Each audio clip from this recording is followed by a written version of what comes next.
God bless my haters. God bless fake hoes. God bless these haters. Cause God don't leave no bad. All I do is get it. All I do is get it. All I do is Oh, you want to talk about it? White chick? Oh my God. God bless snake niggas. I cannot with this one here. Somebody please move me away from Emmanuel Anzulez because I cannot with him. Okay? Thank you for joining us at the comment section. I am your host. Welcome back, you guys. Welcome back. It's still summer. It's still summer. Thank God. But apparently today's the first night that summer, the sun will go down before 8 p.m. So 7:59 is sundown. I'm noticing. Starting today. I'm noticing. And I got a little sad the other night because we went out and I'm like, wait a minute. It's like 7:58 and there's no sun out. What's happening here? Yeah, so it's happening already. it's like the first indicator that summer is almost over. But all in all, I think I've had a great summer. You've had a great summer. And it's not over. So it's not over. usually I feel like there wasn't enough time to do anything and you start having like regret. But I think we did a lot. What do they call the summer that never leaves? The summer That persists all the way until like mid-fall. Like you have October. Oh, and it's Indian still summer. Indian summer. I hope it's an Indian summer. This Amen. year. Praise him. I agree. Because I don't think it was an Indian summer last year. No. I It feel went like straight into fall. It was fall. Like even now, I can feel the temperature like slowly. Right. I've been looking for a good weekend to go to the beach, and I just feel like there will not be one. There It's will crazy. not be one. It's crazy. But it's all crazy. good. But a lot has happened A lot has happened. A lot has transpired in the last few days, Shirley. in the last few days. I feel like every time we do the show, It's always right, something pops off. there's always some like amazing topics to discuss. So Scandal. it's So a blessing for us. it's a blessing. But what we were chuckling about prior to getting started was this whole Epstein fiasco because I smell a rat. Yeah, it's very peculiar, It's very peculiar. right? How coincidental that he committed suicide. You're under 24-hour surveillance. You're on suicide watch. I don't understand. It doesn't. Like there is nothing that you can commit suicide with in these places. What they say, he hung himself, allegedly. Right? Allegedly, right? I sense you watch Scandal, or did you watch I Scandal? did. This is the type of stuff that you would see on the show. That you would see on the show. So I don't believe it. I was talking to one of my girlfriends, and she, well, without putting my business in the street, I am a little more experienced than she is with dealing with men, okay, and how men operate. And what I was trying to explain to her was, by nature, men are very perverse, and they're very visual. So there's a lot of strange, dirty, freaky things that men are usually secretly into, like they would never, ever tell anybody. And so this whole notion that the Clintons or Bill Clinton or whoever may have been involved, I can't just dismiss that as like banter because we all know Bill Clinton was a pervert. Right. You weren't born yet, but I know what you did with Monica Lewinsky. I remember what you did. I was born. Manuel was still in the womb. He wasn't born yet. No, I was in like 4th grade. You were in 4th grade? We were talking about it. Did you know what was happening? Yeah, of course. Your teacher talked about it in 4th grade? Not really. My parents did. My parents would talk about it. So I knew. I'm just saying. I was advanced for my age. Always. Yeah, still am. You know. So I want to hear more. I think that more details are going to come out, and I I'm feel curious. like he knew stuff about people that would have been ruined. Their entire career and reputation would have been completely dismantled by what Epstein knew. Yep. In exchange for a plea deal, I feel like he would have thrown people under the bus. Absolutely, And he he's a would've. white man. You know, he definitely would have thrown people What was he under the bus. facing? Like 45 years or something Something crazy? insane. Something insane. So you had to die. And good riddance, because you're disgusting. So I hope it's not the end of the road for this, though. I hope that they continue to investigate. I don't know that they will, actually, to be honest, but I'm hopeful that they do. And I feel Someone like will Trump is talk. implicated in And this. Trump has implicated himself already by opening his mouth. But I think that we have not heard the end of this, and we shall see. Okay, but good riddance. I don't do the whole Right. child molestation, trafficking. Like, there's too many women out here, grown women, that will do whatever you need them to do. Leave these babies alone, please, and thank you. Right? So, in other news, what else is going on? So I think we should talk about the raids that happened earlier this week, I think on Wednesday. Yeah. 600 undocumented factory workers Yeah. were raided. Iced out, raided, and Mississippi. Kids left without parents. This is the issue It's- that bothers me the most is the babies. Did you see that video of that little girl? She was crying. Her dad, I believe it was snatched away from Yeah. her. That is the inhumanity of it. I do not, and people, I go back and forth with this all the time. I don't have a lot of sympathy for people that are here illegally that get caught.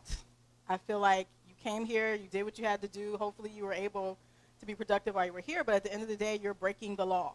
And once you get found out, then next process is to deport you. However, I don't believe in the inhumanity of it. You're still a human being. The problem. I think it's understandable to really take the law into account, right? And Yes. I'm a product of immigration. My parents Yes. were both undocumented immigrants that came to this country in search of a better life. You know, like it's very cliche, but that's exactly what these people are coming here They're for. coming here for a better life. The problem right now with immigration is that, especially those that are coming from places where the United States has had a hand in their politics, right? They have been affected by the United States directly. Mhm. So can you really blame these people for seeking to escape Yeah. a system that was created Yeah. and perpetuated Yeah. by the United States and their greed, right? Yeah. So Central America, we were in there in the 70s and 80s, Yeah. messing up their entire government Yep. system. And now I'm trying to flee We were in the Middle East something that as you early created. as the 50s, you know, for their oil. So there is an effect that happens because of our doing. Yeah. So now we can't blame these people for knocking on our door seeking asylum. I need asylum. In Central America especially, it is, you can't even live there. If you're a young teenage boy, you either join the gang or your entire family dies. That's what you told me. In It's- Peru. This is in like Honduras and Guatemala. But I'm saying even in Peru, you were Oh, telling in me Peru, about how it- ridiculous it was. The thing that's holding Peru together today is the tourism. You know, people go to Lima to visit, so it's really been on the come up Yeah. for the last I would say the last 10 years. Yeah. But if there was no tourism in Peru, what would Peru What would have happen? to hold itself together? So I really feel for these people because I know they're here trying to work and make a life for their families, right? But I feel like they're all being categorized into this one bucket They of are. criminals and, like Donald Trump said, rapists. and It's drug dealers. sensationalized, and I think that right now, because he has this whole Spanish agenda or anti-Spanish, we're forgetting about the other immigrants. Spanish people are not the only people that are here illegally. Right. He did mention earlier in his presidency, right, that he would prefer that the immigrants were from Europe Sir, because they would be How did white your wife and they would get here? contribute. Right. Exactly. can we So see Melania's papers? Huh. She got papers? she But just got them. she just got them, if she has them at all. But I mean, it's difficult for me because my dad was deported when I was very young. A lot of my family friends were deported. deported. As well. And, I recently visited my dad in Africa, in Nigeria, and he, had the conversation with me, and he said, I do feel guilty about, leaving you and your mom there.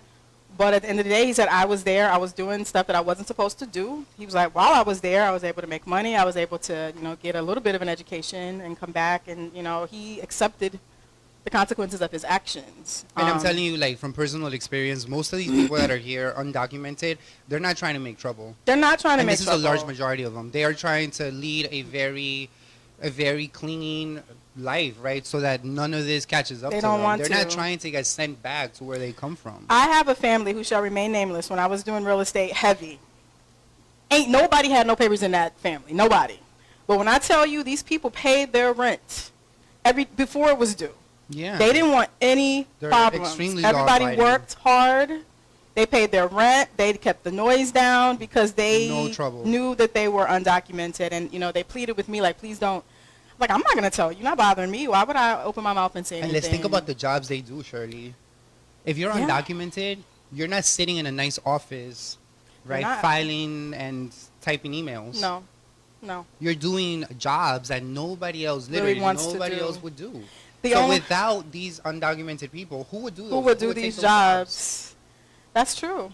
That's a good point. I just want them to stop focusing on the Hispanic population. I keep saying Spanish because I live And in it's the Bronx. not just Hispanics. It's not just Hispanics. Yeah, I work in the Bronx, but it's it's a Africans. huge majority of people that are being It's also affected. Europeans, right? Yeah. It's people from all over the world that come here. Immigration laws are very strict, so if you wanted to do it the right way, quote unquote, right, you would have to wait 17 years. I just wish they would take 17 into years. account, like you said, while you've been here undocumented, what is it that you have done? Have you made a living for yourself? Have you made a better life for your children? Have you started a business? Because a lot of them are entrepreneurial because they don't have a choice. Absolutely. They can't, paper on file. So that needs to be taken into consideration. Did you watch Orange is the New Black like I asked you I've to? been catching up, You didn't get to but that I part have yet? not gotten to that part yet. Okay. Because they touched I just on know it. that like there's a lot of sad stuff going on that I don't think I'm You're not ready? mentally prepared to Too deal soon? with. Like the end of season 5 when they got separated and sent to different prisons, that broke my heart. I felt like I was a part of their little crew, You felt like? and I felt like I was being sent away. So I'm still, Oh, God. I'm still not over Pusey's death. I might need to Oh, speak to girl. someone. That was my boo. She was the best character on there. But So it complex. gets better if you would ever finish the season. I have so much going on, Shirley. I'll get to it eventually. There are so many good shows out there. Like I'm trying to catch up on all of them. Ugh, I can't. Ozark. Before we go on to break, anybody that has not watched Ozark, please. I've never seen it. I couldn't leave my house today. It was very difficult for many me to seasons? leave. This is season 2, and like every season, it's just like, oh my god, oh my god, oh my god. Netflix like, or it's on Netflix. Okay. Ozark, get your life. Jason Bateman, for all the people in the 80s, all the girls used to have a crush on right, Jason right, right. Bateman. He is still fine 30 years later. First white boy I ever loved, Jason Bateman. Wow. And the only.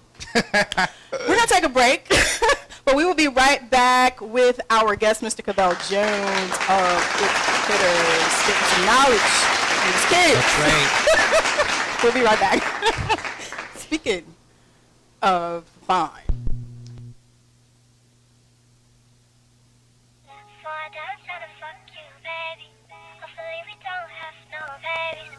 I don't even wanna go that long. Hopefully I can be on your arm. Hopefully we don't have no babies. I don't wanna go that long. Hopefully I can be on your arm. Hopefully we don't have no babies. I don't wanna go that long. Hopefully I can be on your arm.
Time goes fast. I think that one day we should probably do a show with like the in-between show and the pre-show conversations that we have, like the backstory. But we are back on the comment section. Thank you for joining us. And as usual, if you want to chime in, you can reach us on our Facebook page. You can reach us on our Instagram page, which is NY Comment Section.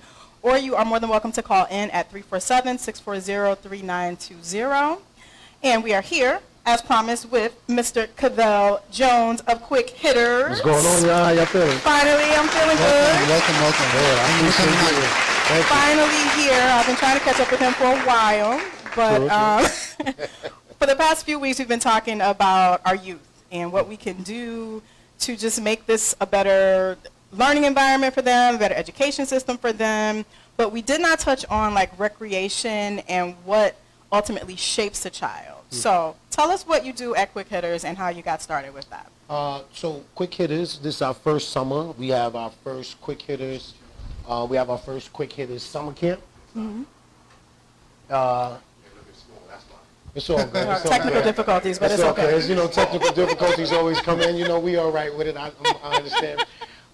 So what we did was this our first annual summer camp that we launched this year at Suite 116, 114 West 116th Street. Which is Harlem, right? Which is in Harlem, located not steps away, just steps away from where I actually started getting into the culture with my father. Oh, wow. I didn't know my that. father was an MC when I was young. Didn't know that. Yeah, so you know the whole hip hop culture really kind of began with people who were like these little small niches, and I was lucky enough that my father was a rapper, and so I kind of got introduced with right away as it started developing in the culture. Okay. And so that's what Quick Hitters looks to kind of do. We try to have a quick, structured, authentic, fun experience in creating unique art in one of the 5 components of hip hop. And this summer we're focusing in on the MC component. So we're doing a project right now with some young people. They're doing an excellent job, and we're really excited about what's getting ready to happen as we move forward. As you move forward, and I know for a fact, teaching middle school, that just about every kid has some component of music that they are interested in, whether it's writing music, whether it's singing, dancing. Yeah. Music plays such a pivotal role in these children's lives. And I'm excited because I remember you talking to me a couple years ago about this, when it was just a sparkle in your eye. Right. And you brought it to fruition. Oh, yeah. So what age groups are you guys accepting in your program? Right now, we're working with kids from 9 to 13 years old. Okay. We have some really great kids in the program already, and we'll be expecting some other kids to come in. And we've kind of like broken it into a piece where we're allowed to kind of do weekly registration. Because people are really discovering us now and figuring out, what we're doing, and they're excited about the opportunity to get their kids involved. Absolutely. As you said, our culture is widespread. Yep. And, we're impacting, kids from the time they're very small all the way up through people in their 60s. Absolutely. So, we want to be the gap. We want to be the bridge that kind of, bridges this space that sometimes exists between, people who loved it, in their early stages, and people who are really immersed in it right now. Do you have an adult program? Because I'm interested in joining. You want to be an MC? I do want to be MC an Foxy B. I've always MC Foxy B. That's gonna be his stage name. Right. I've always wanted to do it, but I'm like, do it. I'm shy. Go I don't know. Hitters. They'll teach I know. you. I'm about to go. Yeah, well, no, actually, we are actually getting ready to move into that space. We are a for-profit company, so we're not a non-profit organization, and so we have the opportunity to kind of work in all ranges, and so we also are going to be developing some things where, if you wanted to do your party or you wanted to just do something a little bit different in terms of like coming out and hanging with your friends, you will get a chance to do that. You could do that. So it's not gonna just a summer program. This is gonna go year round. Of course. And is it a situation where funding or grants might be provided for families that can't afford to pay for it? Well, we're looking into that process. It's a step-by-step kind of situation, because, yes, we are going to move towards that direction, but we also want to give people an opportunity to kind of discover us and recognize that support our business. As a black business, as a small startup, we think that economics in our community is important. And if we can go out and support big businesses out there that don't give back to our communities, we think that it would be only fair that it makes sense to invest in something that is going to, in terms of Quick Hitters, give back to the community in other ways, not just in a way that's going to be directed towards the youth, Right. but in ways in terms of employing Economics, people, absolutely. in terms of being able to, form partnerships and barterships with other people in the neighborhood. We want to be a staple. And so I think with that being said, we are looking for funding, but we're looking for funding from our people. From our people. Who work around us, from our families. That's right. From people who understand we're trying to do something bigger than just, make something. And it's so important that, one, this is something that's started by someone who's from the community. So he's not just coming in trying to capitalize off of something that's already there. You're from there. Right. Yeah. And this is a brother. This is a black man that is doing something for his community. Of course. Because I give you guys a hard time. I'm not going to lie. It's all right. I've been accused of being a male basher. I'm not. But Yeah, you are. Yes, Look, she is. look. Every now and then. I tell the truth, and I shame the devil. Yeah. But I appreciate and applaud that this is a black man here that is doing something with his own money, his own blood, sweat, and tears Thank you. for the youth that he's been working with for years. That's right. Now, are you in schools? Are you doing after-school programs and summer programs through different DOE schools or charter schools? Because I feel like this is something that they would really Of course they would. invest in. Because, Yeah. like Shirley mentioned, so many of our students they're pushed by music. They want to be involved in music, but they don't have an outlet to do it. And in. they worship these people. Like they Oh listen to my these God. songs, and they it's worship like them more than they worship They their do. parents and Yeah. leaders in the community, right? Yeah. It's been interesting. I think, Shirley can speak to it. In the school, I actually started inside of the school that is Pelham Gardens Middle School. We started up there. And this was maybe about 4 years ago. So I actually did the program and was implementing it myself in the building. And so I've got 3 or 4 years underneath my belt of kind of working it inside of the DOE and understanding how it can help. So we're going to be moving forward in that process as well, going and looking at different public, charter, private, and CBO organizations starting in the next couple of months, and really seeing who we can partner with that would like to bring us in and use our experience to help continue to move the needle forth with our kids. So looking at this from someone who works with the youth, but not necessarily as an instructor, as a teacher, I have spoken to some of the issues that I see with our kids. He's spoken to some of the issues that he's seen. What can you attest to in regards to things that have become problematic for our youth that you see in the school system or just in the neighborhood? What are some of the issues? For me, the biggest issue is the concentration on what's negative, the negative outcomes from behaviors in our school system. I think that, there's a big focus put on what things can happen negatively as you make decisions. But we all know that as kids, you make bad decisions sometimes, and you need the opportunity to know that those things don't stop you from your greatness. So the concentration for me that I notice in the school is mostly on the negative behavior. And so say there may be 10 to 15 kids who are really causing a lot of the problems in the building, and a lot of the energy and focus of the teachers and administration is on those kids. And so the kids, the greater group, the 85%, winds up being left out. And that does cause, I think, those 15 to be more impactful and influential on the bigger group. That's right. Because the bigger group wants attention too. And they see that when they get good grades or they perform well in academic pursuits or in sporting events or in clubs, that they're not held to the highest standards or treated as if their things deserve a lot of attention. We give them a quick mention and then we move on, figuring I think that they can handle it, but we need to be more supportive of the things that are going to continue to push greatness into their minds so that they understand they're doing wonderful, even in some of the mistakes that they might make. We had a conversation about that last week, right? So we were talking about punitive consequences and what impact that plays into not only the self-esteem, but also continuous behavior of students, especially in our schools, right? We teach Black and brown students, and I feel like a lot of teachers who are placed in these schools don't have the knowledge of the communities that they're stepping into. Right, so they wind up speaking from a position of, I have to use the negative things that they know about our community as ways to push kids away from it, but this only reinforces it in their minds every time they make a mistake. The next thing you know, it's like, oh, will I wind up getting shot, or will I wind up going to jail, or will I wind up, being on drugs? It's like, no, there's so many people who have survived many of these things in our communities. And speaking as somebody who's grown up in Harlem, I always like to tell people about, people I know who may have had tough times starting out, as young people, but have, six-figure jobs. Absolutely. You know, who have, accomplished incredible things, have become lawyers, out of the projects, have become, nurses or, become physicians. And it's all possible if you continue to, find the people who want to support you. Who are going to support you. And that's what we do at Quick Hitters. We just try to make sure that we're there and do what we do best, which is, educate through entertainment. And I noticed on your Instagram page, you guys were doing something with some artwork. Yeah. So it wasn't just music. I mean, art encompasses a myriad of things. So I love that you guys are touching on the arts, period, not just on hip-hop, because hip-hop may not be hip-hop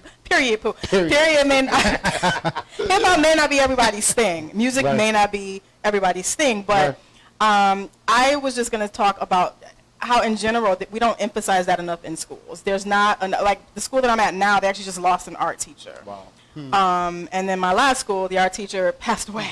Oh my God. So a lot of those kids were having issues with that because that was the only reason that they were coming to school, because they love to draw. But with budget cuts, a lot of these things are just not there. Have art teachers. Right. Our school, the school that Shirley's talking about, they got an art teacher, I would say 6 years ago. Yeah. Because before that, there was no art teacher. Yeah. Yeah. And I've seen those kids, like the problematic kids. They're completely different. They're in their zone when they're in art and when they're in music. And so it's awesome that you're able to bring that and, like you said, bridge that gap. Well, we're trying our best. I definitely think that without people who are giving them a foundation for where they can go and how they can get there and showing some concern and support for their issues, I think that also becomes a great thing that we can also provide. We provide a safe space. We try to do some social emotional development as well, by talking to kids about some of the issues that are in their lives and creating a space where they can talk freely and then put that into the work. So as MCs, they get an opportunity, right? They get an opportunity, because it was like that for me. Being able to dump everything that was going on in my head and in my life into my paper and into, this thing that was then turned into a positive expression. Again, this is why we call it an authentic experience, because we think that that's intrinsic. It's something that comes from all of us early, and you don't really need anybody to show you how to do it. But we try to give them a basic foundation by giving them some tools, through our simple process that we've developed over the last few years, to be able to jump right in and give themselves, a vehicle to, talk through. And hopefully, we're able to help save some lives and direct some, future great talent. That's what my next question also was going to be. As a kid growing up, as a black boy growing up, who were some of those people that provided those outlets for you besides your dad? Were there teachers? Were there community centers? Like, where did you get? Well, first off, I was born and raised in Harlem, born in Harlem Hospital, baptized on 110th Street, St. John's the Divine, you know what I mean? Grew up 113th Street between 8th and 7th Avenue, and so there was a family vibe. And so I had a number of people. There was Mr. Howe, who helped me with basketball. There was Richard Stryker, who, was the person who helped me to develop my, kind of like my walk and my talk. You know what I mean? My swag. There was Ron Zett. There was Ron Zett who gave me my name. When people couldn't pronounce Cavell, she said, well, heck with it, we're going to call you Vel. And so she was big in my life. I had a very supportive environment. Even my friends Malcolm, my best friend Demetrius, who died in 9/11 in the buildings. Who was with me, helped me make really great decisions over the course of my life. St. Anne's Elementary School, it was a wonderful, wonderful thing. I went to Catholic school on the east side of Harlem. So, I think that there were lots of great people in my life, village. Right, who were very supportive of me. Takes a village. And that gave me the confidence to kind of get out there and get things done as a young person. But see how you was able to rattle off all those names and places? I don't know that kids today they can't. The majority of them can't. How do I know? Because I've asked them. And most of the time they'll be like, Miss, you're the only reason why I even like school. And I'm sure Emmanuel has had the same, which is sad. Absolutely. And even now this summer, is Ike telling us we got to take a break? We got to take a break. All right, so our producer says it's time for us to take a break. He's not playing with us. He has a timer. So we will be right back with the comment section.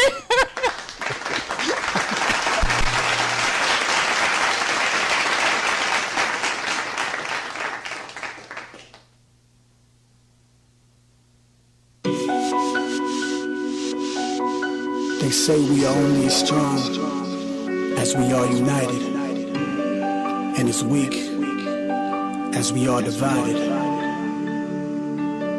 Oh, this is wrong. This isn't right. We stand together, united forever to win this fight. What's going on, like Marvin said? Turn on the TV, no innocent lives there. Time that we should all come together and say, people choose sides from the lies they've been fed. War against terror, we fighting over color. Separated instead of uniting with one another. And talk is cheap, actions speak louder. Cause all lives matter, all lives matter. If I can bring them all back, I would bring them all back. Mr. President, I think I need a call back. Take a look around us, we can't just ignore that. We can't just ignore that. No está bien. Unidos siempre en la guerra ardiente podemos vencer. We can't win this fight alone. We're much stronger together, finding peace within our home. We can overcome anywhere. Are we ready to fight together? Are we ready to stay together? Are we ready to love together? It's time for us to come together. We must learn to forgive together, so we can all live together. To end all the hate together. Now let's all get together. If I can bring them all back, I would bring them all back. Mr. President, I think I need a call back. Take a look at us, we can't just ignore that. We can't just ignore that.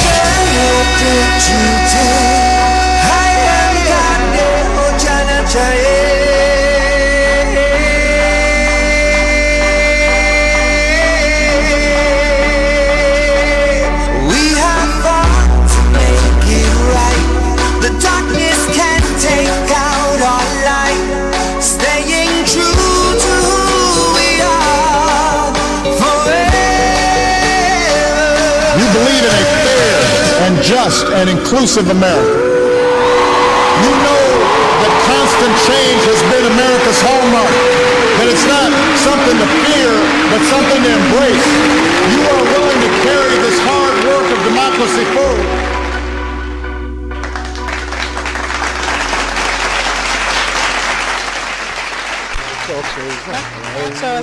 All right, we are back, guys. We just talk and talk and talk. We are here with Mr. Cabell Jones of Quick Hitters, and we're discussing our youth and some of the outlets that he is offering to them to try to, what should we call it? Put them on the right path, bridge the gap. Mm-hmm. And what I wanted to ask you next was, are you guys doing something gender specific or planning to do something gender specific in your program?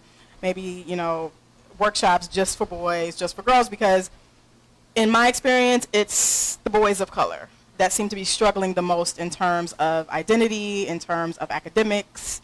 Not all, but if I had to choose, it would be the boys, I think, that are struggling the most. And it's also the ones that don't have sports in their lives. Yes. Because when you play a sport, right, you have the community program that backs you up. You have the school program that you participate in throughout the year. But what about those boys? The boys that are not athletic. Who are not athletic, or who just don't take an interest or think it's corny, right? They think it's corny. Well, I think that what we're starting to see is we're not really gender specific, because what we have noticed in terms of the culture is that the culture is impacted dually by female and male energy, right? I think that what we do uniquely when we're talking to our boys, we tell our boys to compete. Right, yeah. we don't deal with it based on okay, these are girls, we should deal with the girls in a different way when you're a boy. We deal with it as competition, just like with competition is what's missing in a lot of what we do. Everybody gets a ribbon. That's everybody's a consolation winner, prize, right? But the thing is that in reality, and particularly in our culture of hip hop, it's a competitive culture. It's competitive, right? And so we want our boys to go in just as hard. We want our boys to put just as much of a focus on them being winners and being the ones who come out on top.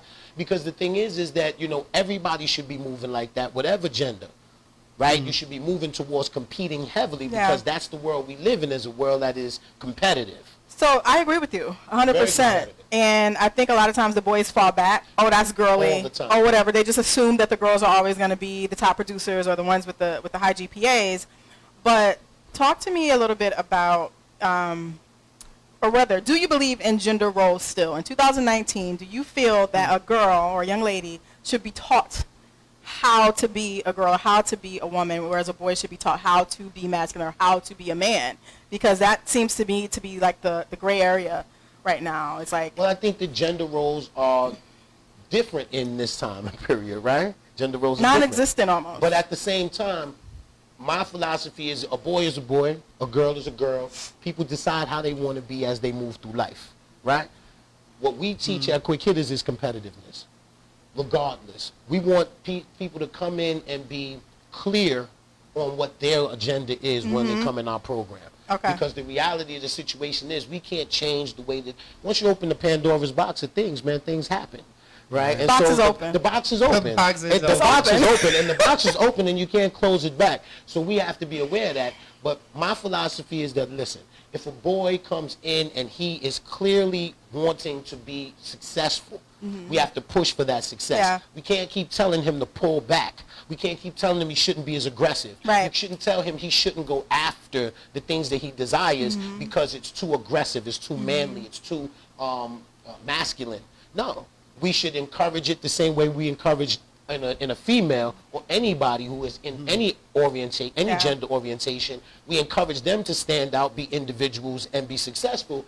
Boys should be taught exactly the same thing and be unwavering in their drive to get to their goal. I agree. What do you think about our society, though, makes it so that our boys, black and brown boys, feel like they can't be aggressive and they can't be in the pursuit of their goals? Is there something being taught to them in schools or in society that teaches them now to like back down a little bit and tone it down for the risk of something else? Yeah. I think that it's very clear that aggression has been the thing that has been put forward. Toxic masculinity is like the catchphrase right now. It's like, yeah, you know, you can't be aggressive. So, you know, if you want to talk to a girl, you know, and you approach her in the wrong way, you know, you just in saying, hey, how you doing, you know, that can be taken as being too aggressive, right? Or if a boy wants to play basketball and there's a girl on the court and she's, you know, playing him hard on the defensive end, it's like, should he go lighter? No, he shouldn't go lighter. He should go just as hard because she has to learn how to play as well in the same vein, right? This is, if she's competing in a sport and there are boys on the court, she has to learn how to compete against them as well. Yeah. And that only pushes what the product is. That only pushes each of them to be great in their own way. Look for somebody who's better than you and then push. And then push. You know what I'm saying? And so boys should feel the same way. Look for somebody who's better than you and push whoever that may be. Scientifically, boys are naturally more aggressive. They have testosterone. Have estrogen. I have an issue with people telling boys to fall back and teaching them basically to hide their feelings or to, you know what I'm saying, not express their emotion, because what winds up happening is when they get older, they don't know how to deal with those emotions. They don't know how to communicate. They don't know how to communicate. They don't know how to like solve emotional problems, right? Which are the root of a lot of the problems in relationships, in society in general. So and then you're ruining other people's lives. Right. Well, I mean, I think that, you know, that's a piece of it. While at the same time, I do believe that, you know, it's boys don't always have to tap into their emotions right away. It's not important to tap into them right away. Sometimes they're tapping into them and it makes them softer. It makes them less aggressive. It makes them not want to go after things in a specific way. So let them continue to grow the way that they're going, and then people should be guiders, right? You know, we should be okay. Tell them it's okay to cry because you're frustrated at this moment. That doesn't make That's you what I'm soft, talking about. That doesn't make you. But at the same time, let's not sit in a meeting and let's not dwell on and have a whole, you know, hour conversation about this kid's feelings. You know what I'm saying? I mean, maybe it's not. No, but would you say that to a girl too? I would say the same to a girl, because obviously we've seen it in our schools. The girls are so wrapped up in their emotions that, you know, it can take away from instructional time, where girls are wrapped up in issues they have with other girls, and they are at the guidance counselor's door for, you know, the beginning of a period, inside of an office for the next 15, 20 minutes into instruction, talking about their feelings. It's like, listen, get it together, get back into class, and get over yourself, and let's learn. That's what education is today, I feel. That's what it is. It's more social emotional. And I have a very get over it mentality. I've been accused of being cold. I've been accused of being. Every now and then. But life doesn't care. The world doesn't care about you or your feelings. Not saying that you shouldn't have them or you're not going to have them. You can cry. Right. But there's a time and a place. Yes. And I just don't, like you said earlier, dwelling and harping on the negative. That's not making anything any better. Right. You have to find solutions. Sometimes you want to talk things through, but sometimes people aren't ready to talk. They're not ready to talk. You know what I mean? And that's even in adults, right? We sometimes don't want to talk about our own feelings, and we've been able to learn skills and strategies, and it's not always easy for us. So imagine an 11-year-old. Or a 12-year-old or a 10-year-old who don't have the words, doesn't have the words with the emotions, doesn't have the experience to understand, right? You know, that's what made Michael forcing them to talk. Remember what made Michael Jackson so good? Just going back to music, what made him so good was that he could sing a song and emotionally connect to something that he had never been through. Never been through that. That's what made him special. But not everybody has that capacity. But it's problematic though because he wasn't allowed to be a child. Well, he was exactly. And so then as an adult, exactly. This is psychology 101. Right, if you don't go through the proper stages of development, you will regress. Exactly. You won't have a choice. He was able to put on a face so that other people could be happy about that. He was miserable. But is that what we're really asking our kids to do, is put on a face for us so that they can please us through whatever angle we need to go through in order to be able to say we've gone through the process of trying to give them what they need so we're from one place to the other. You're hurting them. Kids you have to let them be kids. And we talked about it last week. It's like the worst thing for me is when I hear a teacher telling an 11 or 12-year-old, stop, grow up, be more mature. I'm 12. I'm supposed to be immature. Psychologically, I'm supposed to be silly and goofy and immature. If I can't be immature at 12, when the hell can I be immature? I'm 12, ma'am. And in other cultures, it's not pressed as much as in our culture, in black and brown culture. What is it about American culture, like our society, that makes it like that for our kids? Because I remember when I was growing up in the 80s and 90s, right? My childhood was so different from that of kids growing up today. Is it social media maybe? I think it's social media, and they're just exposed to a lot of things that they have no business being exposed to. So the expectation is girls that were playing with Barbies in middle school. I was still playing with Barbie in the 6th grade. And it was actually a problem for me because I skipped the 5th. So that 1 year, I would not recommend having your child skip a year because developmentally, I wasn't ready. Right. I was in the 6th grade, so they're like with boyfriends and they're kissing on the staircase. I just wanted to play with my Barbies. I needed that 1 year. Try giving a little girl for Christmas. Or her birthday. A 6th grader? Giving her a Barbie. Not today. Not at 6th grade. She's not interested. They're going to laugh at you. No, they're not interested in that, and it's because of the development of technology. Obviously, they're engaged in different things. Oh, yeah. But I will say that, with regards to the culture and regards to what we do at Quick Hitters, is that we really try to focus in on the fact that, hip-hop is a culture that embraces everything. And so, multiple genres, different styles of fashion, different ways of looking, different ways of being. That's right. We engulf everything. That's right. And so with that, we kind of look at that as the premise for what we bring to the table through our experiences, is we try to make sure that we are clear that there are other things that maybe others haven't brought into the culture that maybe you're bringing into the culture now. Hip-hop is not dead. Hip-hop is going through, it goes through a transformation. I tell you, it goes through a transformation, and in that transformation, what phase is it in today? I think about, remember Common, I used to love her. Like, I don't know where we're at now. What would Common say? Well, I mean, I don't know what Common would say, but what Mr. Cavell would say, right, to understanding this is that, we find reasons to let go of things. And, hip-hop is not being let go of because it is something that is impacting everyone globally, all over the world. And so in that regard, what we're starting to see is another generation pick up the mantle as if it was a baton that was being passed, and they move it forward. And sometimes we don't understand it, similarly to when our parents didn't understand our connection to it because they were connected to, maybe the older R&B, or maybe they were connected to jazz and blues, or connected to some of them classic or rock, right? They had their own connections, and so do we. And so it's a thing that we want to continue to encourage, and let them know that they now have the baton and they need to move and do what you will with it. And the one thing about it is hip-hop is basically, it's writing. So it's a catharsis. It's a way for you to get your feelings out. If you're mad, you're angry, you're sad, whatever. Do you guys touch on academics at all in your program, or do you try to keep that separate so that the kids don't feel like? Well, what we think is really great about what we do, I mean, and I speak specifically about the MC component, it is all writing, obviously. What we do is we try to simplify it, so we give them a nice, easy structure that allows for them to kind of move with us through the process of creating a song. And so we keep it very basic. We start out with trying to figure out what we want to talk about, and then maybe gathering some different ideas that come up underneath that banner.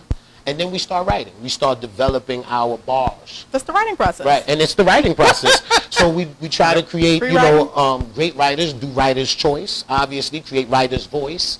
That's awesome. And then through going through the social emotional piece, we start bringing out concerns, issues, things that can then become valuable in the process of writing, because now we're getting in tune with how we feel about things. That's something that's missing, I feel, too, in our kids. Like, my high school students, they, for the most part, are okay writers, but I feel like what's always missing in their writing is creativity, a sense of self and identity to what Even they're in writing high about, school? even in high school. Wow. A lot of their writing is very dry, and they just regurgitate information, but there's nothing original. There's no voice. There's no voice. And it's hard to teach that, and I feel like possibly the only way to do so is through creative outlets. Without question. Remember creative writing in school? Yeah. Like, I had a creative writing class where you could, they would give you a topic, and you could write whatever the hell you wanted to write on that topic. Or sometimes there was no topic, and my teacher, I remember, would play like classical music. Right. She's like, everybody close your eyes, whatever comes to mind, that is what you're going to write about. There was no We rigor. don't have much of that anymore, because a lot of our kids are so, involved in passing the test. Well, so think about. But here's the thing: they're still not passing the test, though. So when are we going to let this go? Because clearly this isn't working either. But we know that education is a foundation. It's not the actual end-all, be-all. It's just a jump start to being able to really get involved in things you care about. The thing is that that's what we try to really talk about with them, is that, there is a mastery component to things. And so, this 10,000 hours of time you have to spend to become a master, we talk about that. And we talk about the fact that you've mastered life. If you're 10 years old, you've had 10,000 hours, way more than that, of understanding what you should do in the classroom, what you should do when you're outside, or what you should do in terms of an academic pursuit. But we don't always talk about the mastery of oneself, as we were talking about earlier, and that comes from being able to tap into certain things and then being comfortable enough to share that with people, because that's where the critique comes in our lives, and that's what causes a lot of our emotional angst, is being criticized or feeling like there's going to be some criticism. And we have to become comfortable with that. This America, and especially now with this technological age of social media, you better be able to handle criticism, because it comes. What's our favorite saying? If you ain't got no haters, you're doing something wrong. I like that. So I like that's our theme song too, our right? theme song. Shout out to all our haters. Shout out to all our haters. God bless our haters. The component of performing. Do you have like a culminating piece where they have to present what they've been working on? So at the end of our camp, which is running from August 5th. Into August 23rd is our final culminating day, in which we will have them showing all of their processes. So they've been engaged in arts and crafts, in which they've been creating hip-hop artwork, which they're actually going to have presented on that day as well. They're doing hip-hop superheroes, so they're turning into alter egos, so they're going from their self that they are now. This is awesome. Into creating an alter ego through our design, graphic design that we're doing with Mr. Mike. Wow. That sounds dope. We're also doing some things where, in terms of developing the artwork in the song, we've had some young people who work with us. We have a SYEP team who've come in and worked with the kids extensively on getting their chorus together. And so we've chosen one, and now they're going to finish off for their recording. This should be this week coming. As a matter of fact, this week we have Tiani and Heaven King, of Tiani and Heaven King Dances. They're coming in this week to do some choreography with the kids. Nice. We're also going to have That's awesome. a graffiti artist who's coming in This on is Friday. I want to join. Can I be a part of it? Blizzard Bank from the Bronx is coming through. He's going to do some graffiti with the kids. This is nice. Work on the tag and help them to develop their MC name. So yes, the culminating event will have all of these pieces in it, and if anybody wants to stop by and be a part of it, you know, we're doing our last couple of weeks $100 a kid for the last couple of weeks. So if you feel like coming on down, again, we're at 114 West 116th Street. You can come by and register between 6 and 8 p.m. Most days, as well as you can go to our website, Quick Hitters, www.quickhitters.org, and you can leave your information and someone will get back to you right away. And they get back very quickly. So yeah. We're be serious forewarned. They're serious. We're serious about what we do, you know? I had another I'm getting really old. Oh, hold on. I want to make sure I say this too. Say something. Shout out to Mr. Haynes. Yes, Gracie. 116, one of my partners, and shout out to Rashida Garcia. Yes. That's who you helped had to right create the actual curriculum that we use. And so big up to my partners and all of those people who have been supporting us through this process. Absolutely. Who also works with children, by the way. They also work with Mr. children. Haynes. So we have a great group of people who know a lot about the system and are able to, you know, make these things happen together for our kids. And that's so important because I'm curious. So your organization is doing amazing things, and I want to see it expand. I want to see it like grow and really touch communities that don't have this, right? We're in New York City. There's a lot that kids have been exposed to, right? What do you see your company getting? Where do you see your company being in 5 years, 10 years? Good question. Well, obviously, you know, in thinking about it, it's been something that we want to expand into becoming an institution. We don't want to just be a fly-by-night program that comes in and gives experiences. We want to develop an institution that deals with all of the components. So DJ and MC and B-boy and B-girl and graffiti and knowledge, and add in the components of academia. Absolutely. So that this way, you know, you get a full experience. All of those electives, instead of them being art or being something else in the building, they'll be the components and will allow for our kids to, you know, go through a full experience with us. So that's the goal. The goal is to really, you know, develop this and be a staple in the community for decades to come. And it sounds like you said it's lighting a fire, and it's making them figure out what they are passionate about. I like the fact that there's a lot of history there, so there's a huge historical component that you could incorporate there, where they're actually having to do the research and learn where all these things come from. Of course. Like I was listening to A Boogie with some of the girls a couple weeks back. They had no idea that he had sampled Michael Jackson, Remember the Time. They never heard of Remember the Time. They never saw the video. So I showed them the video. They're like, Miss, he stole that. So things like, how you don't know Michael Jackson? Like, who raised you that you don't know Michael Jackson? But these are gaps that somebody has to fill in, because we can't do it during the school day. Well, this is what we try to do. Once again, I think we're the bridge. I mean, I've worked with you, and so you know how my style is. You know, I'm very in tune with the kids, while at the same time able to work with the administration and the teachers, and go in and teach if I need to. You know, I can go in and teach. At the same time, I think that what I do is very unique, and I think that what Quick Hitters does is unique. And coming in and really, again, being that bridge between the two spaces in terms of the older generation, and just talking about maybe their parents. Not talking about an old generation, but if you have a parent, your parent is 35 or 40 and works a lot and doesn't have time to tune into what you're doing, you know, we want to be that bridge for that parent so that they understand that maybe your kid has a different kind of language, but they're not engaged in things that you think are inappropriate. They're actually really great kids who have a really great hold on a culture, and they're expanding themselves. They need an outlet. And, and we need to recognize how many of our kids, right, don't do well in the format that these schools have implemented for decades now. Right. How many of our kids need to be up and doing stuff and creating? Yeah, there's like a one-size-fits-all mentality, and that just doesn't work. That opportunity. So I love this. I truly appreciate it. Not today. Today is definitely a time for us to open up and allow people to have different strands in which they can express themselves through, so that we can really see the greatness in those of our community who deserve an opportunity to become the greatest they can be. Well, we do need to take another break, but when we come back, we're going to talk a little bit about more breaks, some sis. of. Actually, sorry, excuse me. There are no more breaks. Sorry. We've been talking. I told you when we started this segment. We talk a lot. We even talked up our break And time. then I added in because I like to talk a lot too. So. Scorpio, yeah, Scorpio, Chatty Pisces, and Cathy's. Libra. These are chatty Cathy's and chatty Patties. All right, so let me get right into my next question. What are some things? Because money, we have 2 minutes. What are some things? Okay, Ike Turner. Okay, Ike, I'm trying. I'm just here. I just showed up. Ike is on me today. Anime. All right. Oh, Shirley. For the parent, because I'm a realist, that cannot afford any of this and may not be able to afford it in the near future, what are some things that a parent can do at home to help funnel these creative and artistic endeavors for their children or ideas for their children? First off, I think that what you can do is just be supportive and open to the fact that, the culture is influencing your child.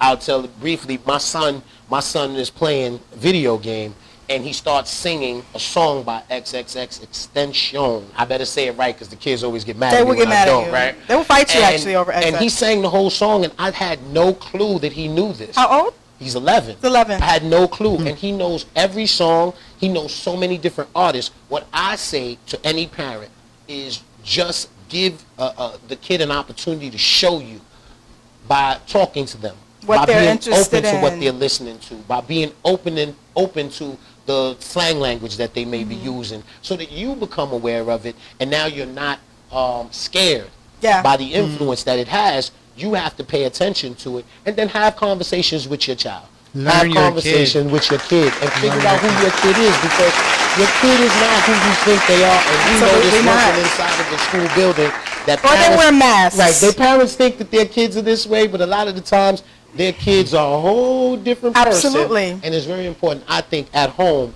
if you start the conversation, that it makes a difference in this process. I'm about to put you on the spot before we check out of here. Wow. Top 3 rappers of all time. All right, so I'm going to give mine because I know that this is one of those things that's arbitrary. Rakim is the god MC. Okay. He changed everything for all MCs. Right. I think that, you have to look at KRS-One, because KRS-One and his consciousness, the thing that he was able to push into the community, was truly important. And then I would say there are a number of individuals, but I'm going to go with somebody I like, Ghostface. Oh, Of all time? Yeah. Ghostface is one. I love Ghostface Killer, but of all time, sir? Ghostface is one of the best. You just gave us 3 rappers that most people would not name. I love Ghostface. Ghostface is one of those people that people don't understand. His intricacy of flow and rhyme is what I'm talking about. As an MC, that's what I look for. And when I think about some of the greats, he kind of is in the same mode as a Slick Rick. A great storytelling MC who can take you into places, but I like Ghostface a lot. He did a song with my girl Amy. You heard it? No. You need to listen to it. What's that? You Know I'm No Good. With Ghostface? Yes, that was I'll check it out. Yeah, I mean, I keep Ghostface on rotation. Top 3? We have to talk online. But we'll talk. I mean, but again, this is a deep conversation. Many people have different ideas. And I did put him on the spot. You know what I mean? I'm going to hold myself responsible for my... But shout out to KRS-One. He's the reason why I became so woke when I was in the 8th grade. So shout out to KRS-One and Boogie Down Productions. Shout out to anyone out there really hustling to become an MC. Yes, it's not easy. No, it's like not real hip-hop. It's not easy being easy. It's... I had a t-shirt like that once. Well, I tell you, just know that, at Quick Hitters, once again, what we try to make sure we do is provide an authentic experience for people. And it's not always going to be the finished kind of product that people look for. That's right. We're not trying to be anybody's managers or producers or sign contracts or anything. What we just basically are doing is giving people and youth an opportunity to kind of, express themselves through a unique part of our culture. Absolutely. Well, thank you so much. Yeah, we are out of time, but thank you so much. And again, if you are interested, please, where can they find you? Check me out check us out at www.quickhitters.org, and you can go check us on Instagram, we're on Twitter, we're on Facebook, and we also have Blog Talk Radio that we represent, blogtalkradio.com/quickhitters, where we do a number of shows. We do our 3 shows there as well. Awesome. Thank you so much, guys. We are Thank you for officially joining out of us. time. Thank you for joining us. We'll see you next week on the comment section. God bless my haters. God bless fake hoes. God bless these haters. Cause God don't need no dad. All I do is get it. All I do is get it. All I do is get it. All I do is get it. All I do is get it. All I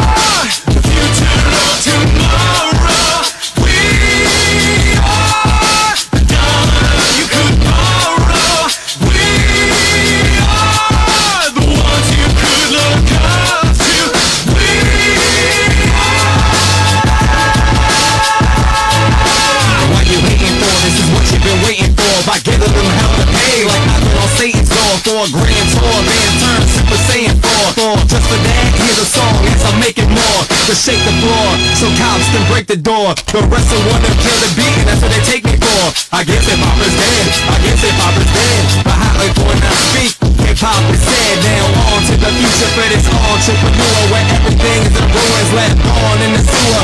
Couldn't save it like a hard drive on a computer. It just vanished like a plane going in Bermuda. So don't misinterpret me, or else you won't get the perfect me. Certainly, even if I had plastic surgery, my rhymes will still kill your nursery. The town answer is in it, the mercury. We are the future of tomorrow. We are the diamond you could borrow. We are the ones you could look up to. We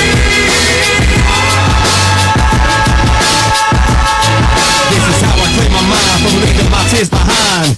By working hard so haters can feel my grind, while I even in my prime like my year of wine. And if you don't like it, you can kiss my rear behind. It's not that I had writer's block, it's just I don't write a lot. I know I'm wrong for that, but trust me, I write a lot. Like these try to apply how they wanna ride.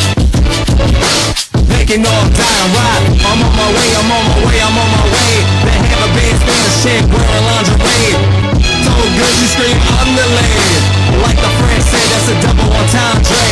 The only thing I fear is not being afraid. Like a boy genius seeing his grave. See, I'm a renegade, just like Shady and Hope, fighting for the single moms and the baby they hold. I said we are the future of tomorrow. We are the diamond you could borrow. We are the ones you could look up to. We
Sometimes this old world can be so mean and cruel.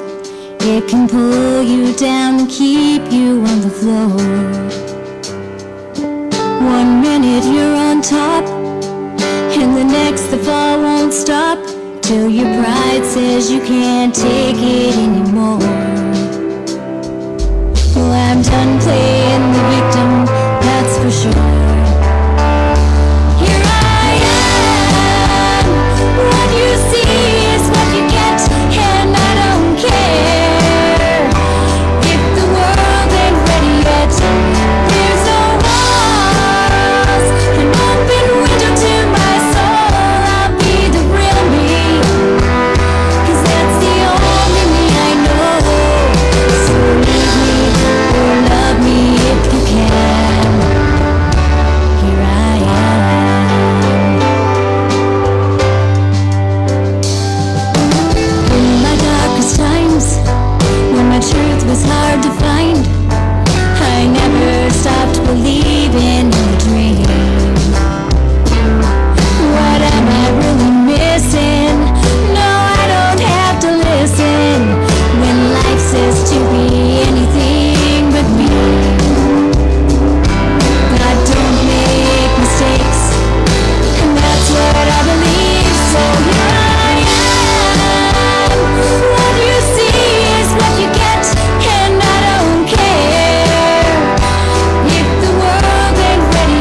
I am. Here I am. Hi. Listen to the music, relax, and have fun. Hi, this is Kelly Clarkson. Hi, this is Madonna. Hi, we're the Sugar Babes. Hey, I'm Mariah Carey. Hi, I'm Robbie Williams. Hi, this is Paul McCartney. Hey, this is Kylie. Hi, this is Simon Cowell. Hey, it's Katy Perry. Hi, we're Take That. You're in the mix with LDM Radio. Standing by for transmission.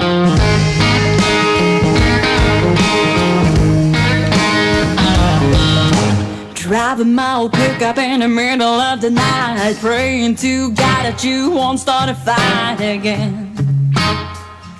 Well, I can do this, because every time I'm trying to hold back my tears, I'm way too scared to show off my fears. I'm craving for someone who won't be back telling me what to do. I'm old enough to know I've seen what you put me through. Baseball cap, long tight eyes, blue jeans takes me back to when we were 17. It was football games and bubble gum and skinny dipping in that evening sun. Every time you fight, scream and shout, you make us see. I turn back time to when we were 17.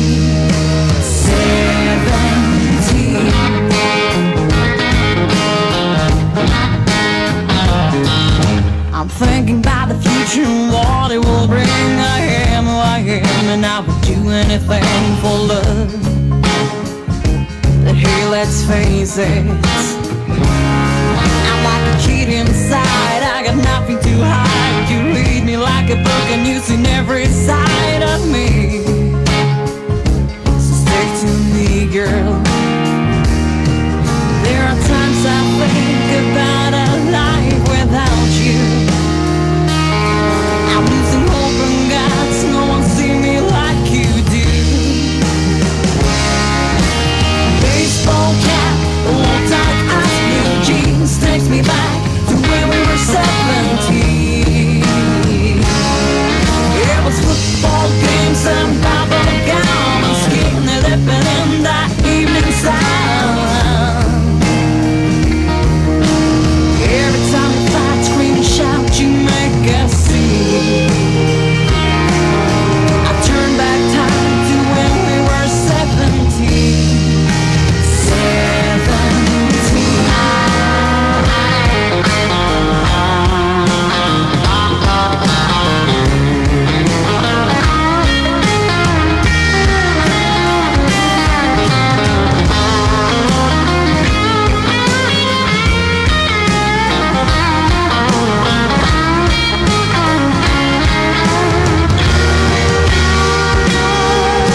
Traveling in time, wondering what life would be. We grew up so damn fast. Yesterday we were 17.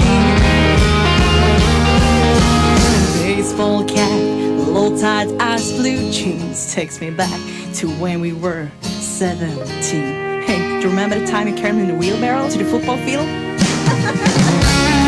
It was football games and bubble gum and skinny dipping in that evening sun.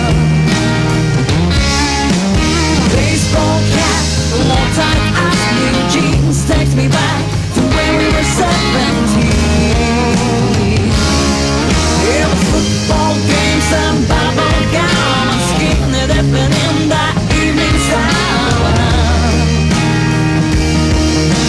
Every time we fight, scream and shout, you make us see. I turn back time to when we were 17. 17. Because you love music, we have it all here.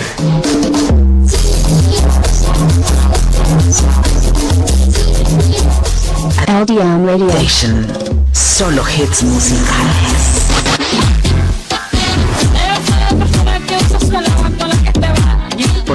encanta la música, te la tenemos toda aquí. Only music hits para ti.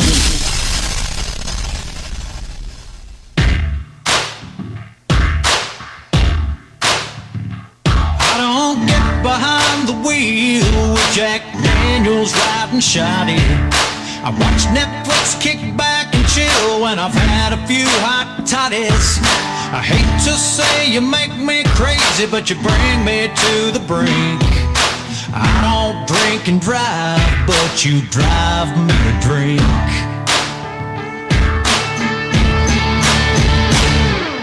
Hot and cold, man, it gets old when love stops being new.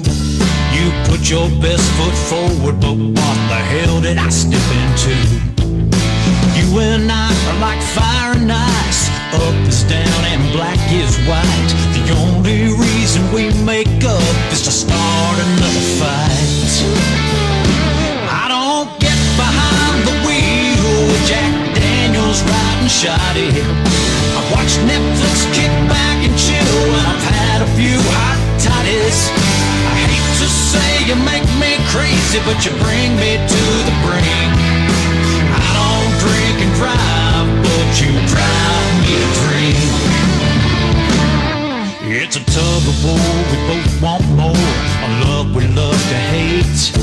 Retreating back once we've attacked. No white flags ever raised. Swear we'd die without each other, but can't live with what we got. So mad you're cute, I gotta drop my boots and pick up one more shot. I don't get behind the wheel with Jack Daniels riding shoddy. I watch Netflix, kick back and chill when I've had a few hot toddies. I hate to say you make me crazy, but you bring me to the brink. I don't drink and drive, but you drive me to drink.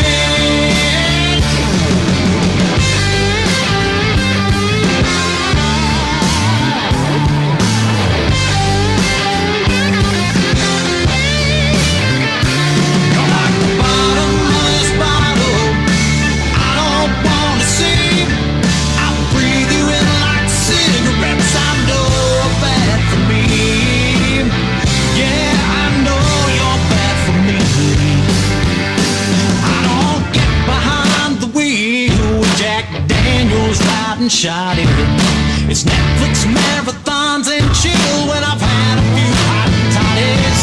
I hate to say you make me crazy, but you bring me to the brink. I don't drink and drive, but you drive me to drink. I don't drink and drive, but you drive me to drink. I don't drink and drive, but you drive me to drink. Oh, honey, yes you do.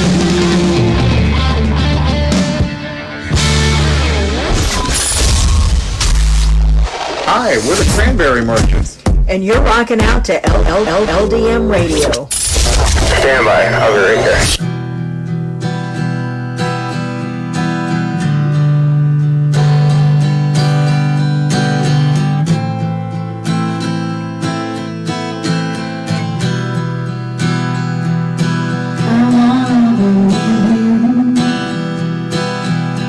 But it's hard, and I ought to stay the same. But I'm already in my car, and the road is calling me. Far away from these memories, I'm wanting a future, but it's gone. Too happy to hold you, but that dream is gone. So I'm getting my composure. I'm one step closer to leaving you forever. I'm already starting my part.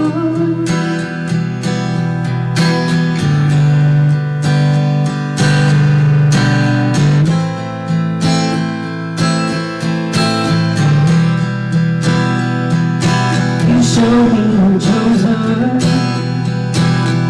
stood by her side. I had no more patience to sit back and hide. To have and to hold you, but that dream is done. So I gained my composure. I'm one step closer to leaving you forever. I'm already back in my home. Hey, I'm Alex. This is Javier, and you're listening to El Latino Ruido right here on the LDM Radio. The coolest station online. Yeah, that's us. 'Cause we play this. As the snow flies on a cold and gray Chicago morning, a poor little baby child is born in the ghetto, and his mama cries. 'Cause if there's one thing that she don't need, it's another hungry mouth to feed in the ghetto. People, don't you understand? This child needs a helping hand, or he'll grow to be an angry young man someday. And take a look at you and me. Are we too blind to see, or do we simply turn our heads and look the other way? Or the world turns, and a hungry little boy with a runny nose plays in the street as the cold wind blows in the ghetto. And his hunger burns, and so he starts to roam the streets at night, and he learns how to steal and he learns how to fight in the ghetto. And then one night in desperation, the young man breaks away. He buys a gun, steals a car, and tries to run, but he don't get far, and his mama cries. As a crowd gathers round, an angry young man face down in the street with a gun in his hand in the ghetto. And as her young man dies on a cold and gray Chicago morning, another little child is born in the ghetto. And his mama cries.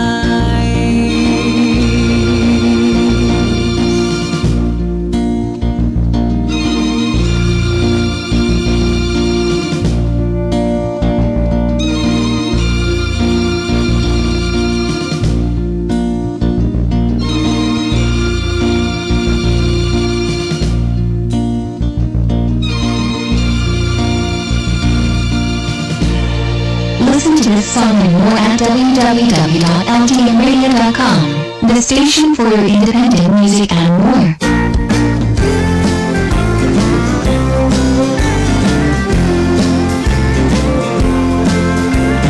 I've been keeping company with someone that I like.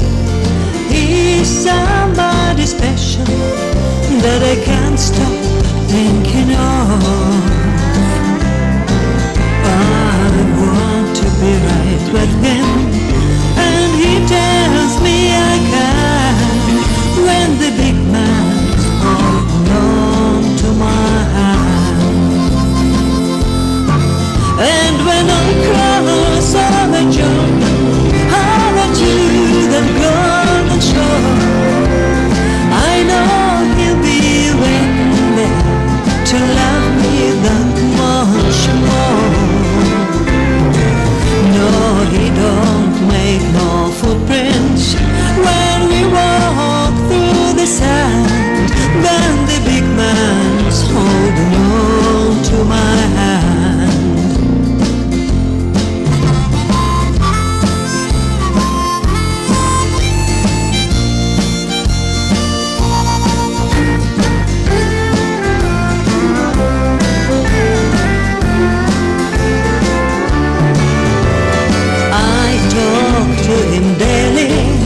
be more faithful and devoted than I am, 'cause the big man's holding on to my hand. And when I cross over Jordan, over to that golden shore, I know he'll be waiting there to love me that much more. He won't make no footprints when we walk through the sand, but the big man's holding on to my hand. No, he don't make no footprints when we walk through the sand, but the big man's holding on to my hand. Yes, the big man's holding on to my hand.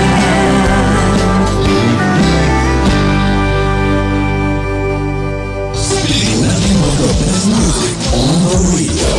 LDM Radio.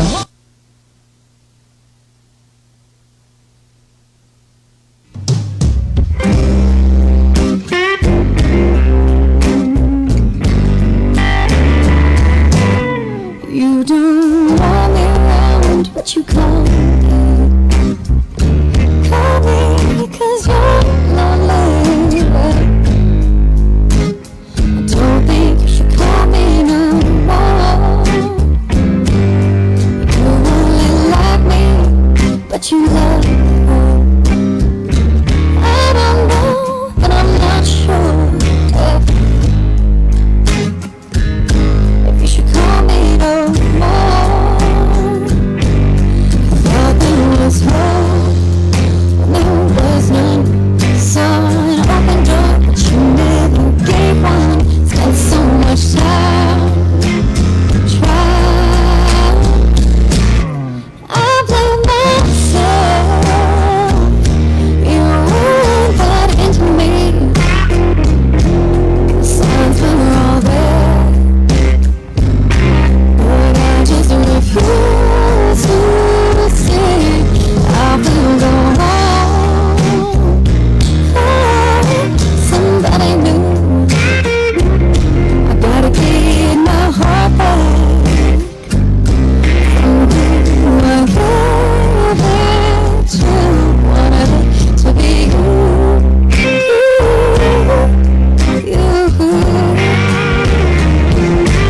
You late night